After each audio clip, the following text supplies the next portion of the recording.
How did I not hear about this show while it was airing? I guess it was exclusively released in Europe before making its way over here, but still. I love this era of history, and I love learning about the world leaders of that time, even if they're responsible for bundling the worst aspects of multiple ideologies to make the most detestable way of thinking known to mankind. Yes, ladies and gentlemen, I'm of course talking about fascism, and its creator, Benito Mussolini. This Sky-produced miniseries has recently come to Amazon Prime via platform extension called Mubi. If you want to watch the show, you'll either have to pay more on top of your Prime subscription, or you can binge watch the whole 8-episode run in the 7-day trial window the streaming service offers. I'm getting ahead of myself. Is the show even good? Let's answer that question first.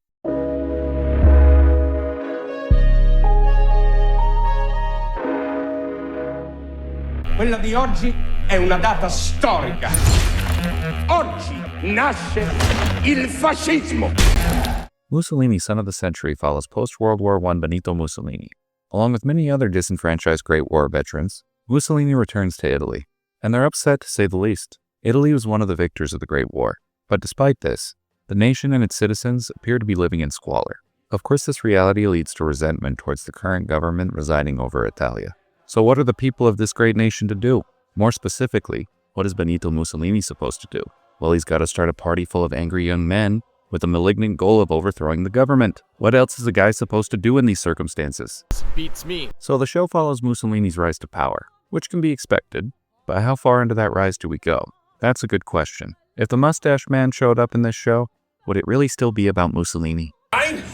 Nine. We not only follow Mussolini's power grab, but we also witness the slow death of democracy in 1920s Italy.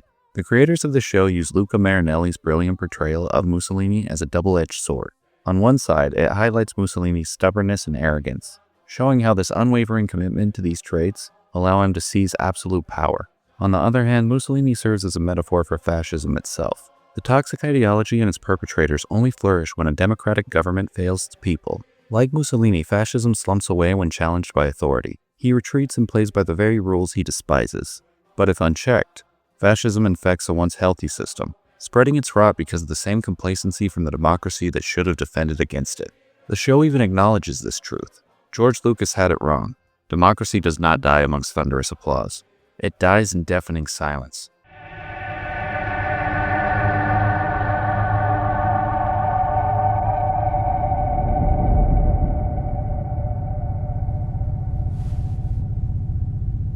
Silenzio. God damn it, that's unsettling. Which, unsettling, happens to be the same way I'd describe our star's performance. The entire show is performed in Italian, which I appreciate, but because of that fact, I can't tell you how good the acting is, since I don't speak the language. What I can tell you, Luca Marinelli's performance as Mussolini is masterclass. That is because of the writing, but also because Luca captures every side of Mussolini. Not only the larger-than-life domineering attitude, but also his vulnerability. For a person to be as awful as Mussolini was, it would require that individual to be pathetically insecure. I'm happy to say Luca captures that quality in his performance as the Italian dictator, which is appreciated because the showrunners could have easily missed that vulnerability. Luca Marinelli also captures the menacing implications of fascism. We all know where this story is going. We all took a history class and have seen a war movie released in the last 80 years. Benito's brainchild is going to be directly responsible for so much death and destruction. So when Luca, as Mussolini, breaks the fourth wall and says to the camera, Anche voi diventerete fascisti. you can't help but shudder. The guy is just so revolting. And hats off to you, Luca, for capturing that. It can't be an easy task bringing such a vile piece of shit to life. The story we're telling may be inherently gross and unsavory, but don't forget, Italians still made this show. What do I mean by that? I mean the show is going to be stylish and sexy, despite its subject matter. The cinematography will be modern yet haunting. The costumes will be period yet fundamental. And the music will have a nostalgic pace while still sounding perfectly at home in a 20th century setting. They even managed to find a way to make the editing feel thematic for the era.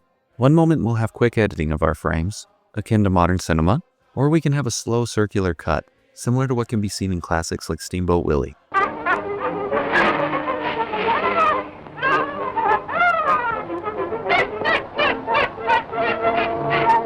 I loved every bit of this show, from the first episode to the very last. I was utterly captivated. What really impressed me, though, is how the creator Joe Wright and his team made me so invested in the journey of Benito Mussolini, someone I consider to be a fascist piece of garbage. I won't dive deep into my politics, But let's just say there are very few things I hate more than fascism and fascists. I find far-right ideology to be the antithesis of the human experience, and I rarely enjoy engaging with that perspective. Whether for entertainment or education, I only consume this rhetoric to understand how to discredit it and put it out of existence. So I'm not just impressed that the show got me interested in the story of fascism, but it also does an honest job at showing why it can be seductive to some, even if that seduction is ultimately corrosive. It's horrifyingly real, and we can't ignore that. Please watch this show. It's incredibly relevant today. That's it for me. And as always, thank you for your time.